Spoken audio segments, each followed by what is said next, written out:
how to fix all of this. First and foremost, the person needs to watch his eyes.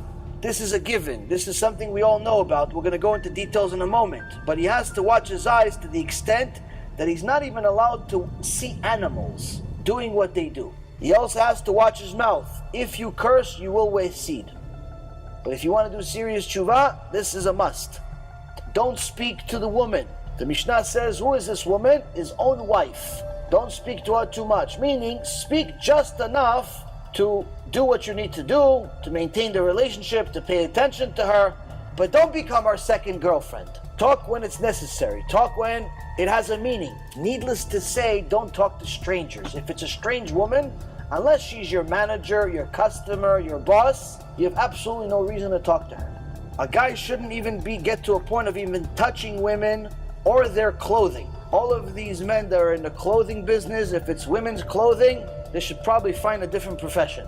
Further, don't waste your time being sad.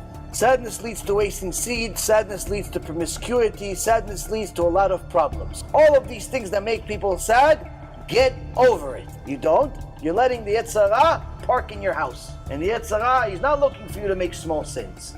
He's looking for you to start with small sins. And then he takes over the entire account. Listening to unholy music, unholy things, any type of secular music, non-kosher music, non-Torah music is going to lead a person to wasting seed. People that like to listen to rap full of curses, people that like to listen to hip-hop full of curses, people like to listen to these types of songs that talk about arrogance, money, promiscuity, all types of garbage. It's not just bad for your time, it's bad for your neshama. It's bad for your neshama. You listen to it, you're going to think it. You're going to think it, you're going to do it. That's why the Rambam posek, he says, Iurei Avera are worse than Avera. Thinking about the Avera is even worse than the Avera itself. Also, when you go to sleep, make sure you don't have clothing or shoes around your bed. Also, spider webs above the bed. But also, another Chacham says that it also leads to shlom bayit problems. Even if you don't have arachnophobia, doesn't make a difference. You have spider webs, clean it. Also, people that don't wash their hands in the morning, that don't do netilat yadayim, they're not careful with netilat yadayim, they should know that when you go to sleep, it's 1/60th of death, and when you wake up in the morning, there's a special malach that's still on there. That malach is the daughter of the Satan.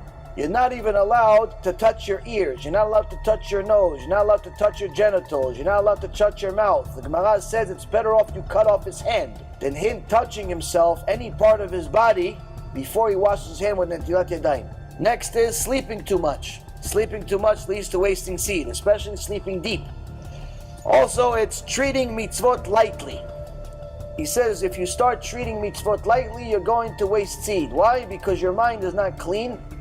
And at night, it's not going to be strong enough that when the Satan's wife shows up, you're not going to be able to beat her.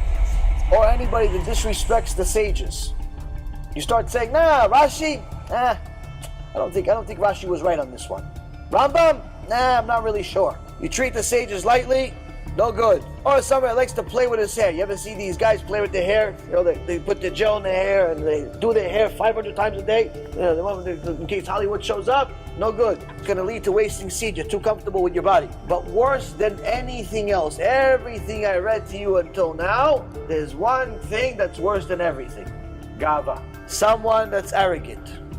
A person that's arrogant is guaranteed to waste seed. Not only accidental, but also on purpose. Because the root of wasting seed is gava. Such an extent that Rabbi Nachman Mibreslov says, the people that are gaftanim, the people that are arrogant, end up wasting seed.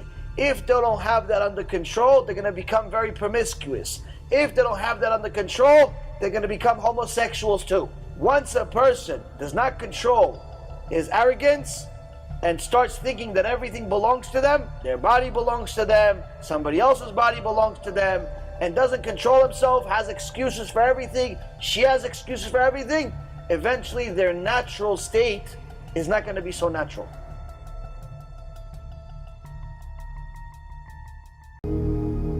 Seven years of lectures.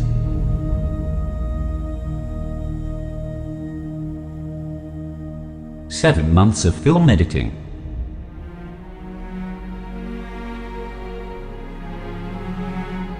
Countless hours of study by two rabbis.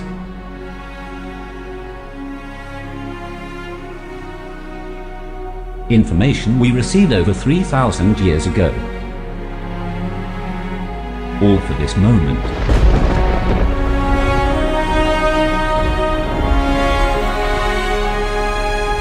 Tikkun HaBrit, the movie. There's a small member in your body. It shouldn't take over your whole life.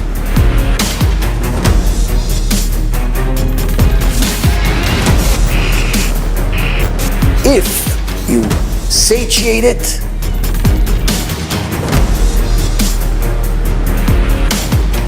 you're never going to have enough.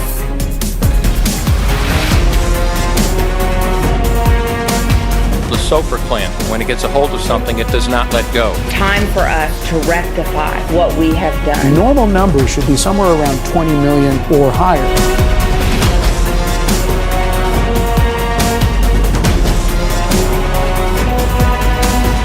You're never going to have control of it.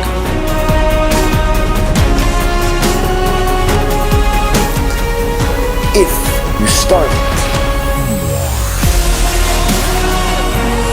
and only feed it when it's permissible according to the Torah. Pornography is as addictive as crack cocaine.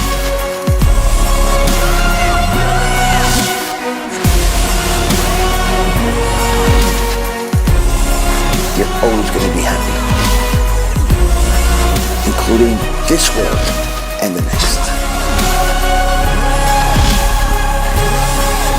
Baruch Adonai Le'olam, Amen.